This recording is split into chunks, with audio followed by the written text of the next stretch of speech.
Hello and welcome to another section of this complete Node.js course. Now, if you remember, in the introduction lecture of this course, I had mentioned that for developing a server-side web application using Node.js, in this course, we are going to use MongoDB as our backend database solution. So, from this lecture, we are going to learn about the basic concepts of MongoDB and how to install and use it. We will also learn how to perform CRUD operation in MongoDB in this section, and we will learn how to add authentication and authorization in MongoDB. And then from the next section, we will connect our Express application to a MongoDB database. So let's start this section by having a high-level overview of what is MongoDB and why are we choosing MongoDB as the database solution for the Web API application which we are developing in this course. So what is MongoDB? MongoDB is a popular open source NoSQL database, and unlike traditional relational databases like MySQL or PostgreSQL, which stores data in a rigid table with rows and columns, MongoDB is a document-oriented database. MongoDB stores data in a flexible JSON-like document called BSON, which stands for binary JSON. And these documents are organized into collections which are similar to tables in a relational database, but with much more flexibility. And this flexible structure allows for easy data modeling and rapid iteration during development. Now, if you are new to MongoDB and NoSQL database, then all these points will not make any sense to you.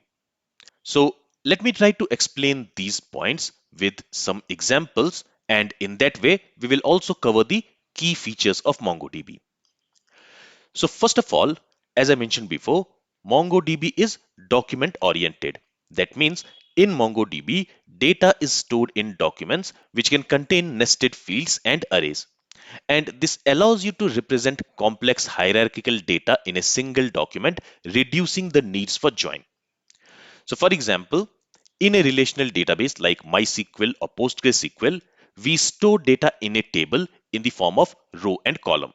So let's say this is my user table, and in this user table, I'm storing user related data like the username, gender of the user, city and country. So for each user, the data is stored in a row. So this first row represents a user with the name John, the second row represents a user with the name Mary, and so on. And the details of a single user is stored in columns. So here, the first column stores the ID of the user, the second column stores the name of the user, the third column stores the gender of the user, and so on. So this is how we store data in a relational database, in a table in the form of rows and columns. Each row represents a single entity, for example, a single user or a single product. But in a NoSQL database like MongoDB, we do not store data in tables. Instead, we store data in a collection. Now, a collection is basically a collection of documents. And a document is nothing but a JSON-like object. So here we have these four documents. And these four documents will be stored in a collection. Let's say in a user collection. Each document consists of key value pairs, where key represents the field name and the value represents the value for that field. So for example, here I have a users collection. In this users collection, I have 4 users. For each user, we have a document. And in the document, the details of the user is stored as a key value pair. So for the first user, the ID of that user is 1, the name of that user is John, and the gender of that user is male. And in the same way, we can also store the city and country detail of that user. In the same way, for the second document, it again represents a user, and for that user, the ID is 2, name is Mary, and gender is female. And again, for this user also, we can store other details like the city and country. So you see, in a NoSQL database, we do not have a table. Instead, we have a collection, and in that collection, we are storing data in a document. And a document is nothing but a JSON-like object called as BSON. BSON stands for binary JSON. So MongoDB stores data in a BSON format and not inside a table. And that's why we say that MongoDB is document oriented, because the details of a given entity is represented by a document, by a JSON-like object. Then MongoDB is schemaless. Now, what do we mean by that? So, in a relational database, when we create a table, during the creation of that table, we define what fields or what columns do we want in that table. And even though some of the columns might not be required for some of the data, still we have to define that column. And in case for some of the data, that column value is not available, in that case we store null. So for example, let's say for some of the users, they are not providing their gender. So even though for those users we do not have the gender data, still we have this gender column. And in that gender column, if we do not have the data, we are simply storing null here. But this is unnecessary. So in a relational database, it enforces us to have a predefined schema. It enforces us to define the columns which we are going to have in that table. And even though for some of the data, some column values might not be present, still we need to have that column, and there we can store a value like null if the data for that column is not present. But that is not the case in case of NoSQL database like MongoDB. In MongoDB collection, we can have documents, and all the documents need not to have the same schema. That means all the documents need not to have the same number of fields and same type of fields. If you see here, for the first document, we are storing the ID, name, and gender. But for the second document, since we do not have the gender data, we are only storing ID and name. So here, we do not have any enforced schema. And that's why we say that MongoDB is schemaless. Then MongoDB is built for horizontal scalability through a process called sharding, which distributes data across multiple servers. And this allows MongoDB to handle massive amount of data and traffic. Also, MongoDB supports automatic replication where data is copied across multiple servers, and if one server goes down, another can take over, ensuring high availability and fault tolerance.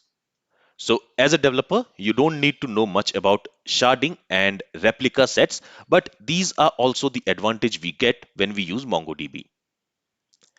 And also, when we use MongoDB, it provides us a powerful and expressive query language that supports a wide range of operations, including filtering data, sorting data, aggregation pipelines, and many more things. So with MongoDB, sorting, filtering, aggregating data, it becomes much more easier. Now let's compare NoSQL database like MongoDB with relational database like PostgreSQL. So first of all, in a NoSQL database like MongoDB, documents are stored in collections. But in a relational database, we have table where the data is stored in rows and columns. Then in a NoSQL database like MongoDB, we have a flexible and dynamic schema. We can say that MongoDB is schemaless. But in relational database where we store data in tables, there we need to specify a predefined schema for that table. So we can say that relational databases are not schemaless, they are schema driven. And then as we learned, when we use MongoDB database, it provides a concept called sharding, which makes MongoDB database scalable.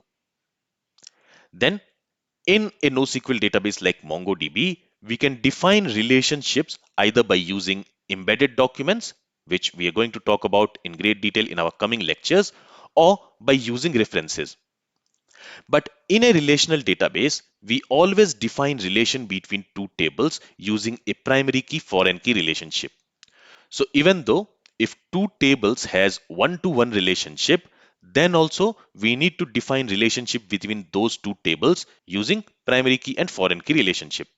But in MongoDB, if we have two documents which has one-to-one relation, then instead of creating these two documents into two separate collections, we can create a single document which will store the data from both of these documents. And this is called as nested document approach. And we also have reference approach in MongoDB where we can create a relationship between two documents present in two different collections. So in that way, MongoDB is very flexible. Then in MongoDB, we have support for complex nested data structures as well as arrays. But in a relational database, it requires a flat tabular structure. Now, the advantage of having a schemaless database with nested data structure is that when you have two related data present in the same document, then you don't need to query multiple collections. You just need to query one collection to fetch all the details related to a given entity from a document. And this makes querying the document faster. But in a relational database, if you have to fetch related data and if the related data is present in two or more different tables, then you will have to query multiple tables in order to fetch all the related data. And this makes query slower. And since MongoDB is schemaless, and if you're using MongoDB as your backend database solution, your application becomes much more scalable. Because let's say currently you are creating documents where you have some limited fields. But in the future, you get a new requirement where you have to add some new fields in your document. In that case, you don't need to change the schema of your collection. The old documents, which has the old fields, they can stay as it is, but the new documents which will be created, they will have the new fields. And it will also not break your application.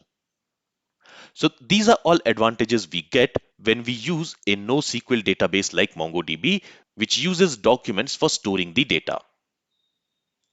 Now, let's also see other reasons why we would want to choose MongoDB over other database solutions.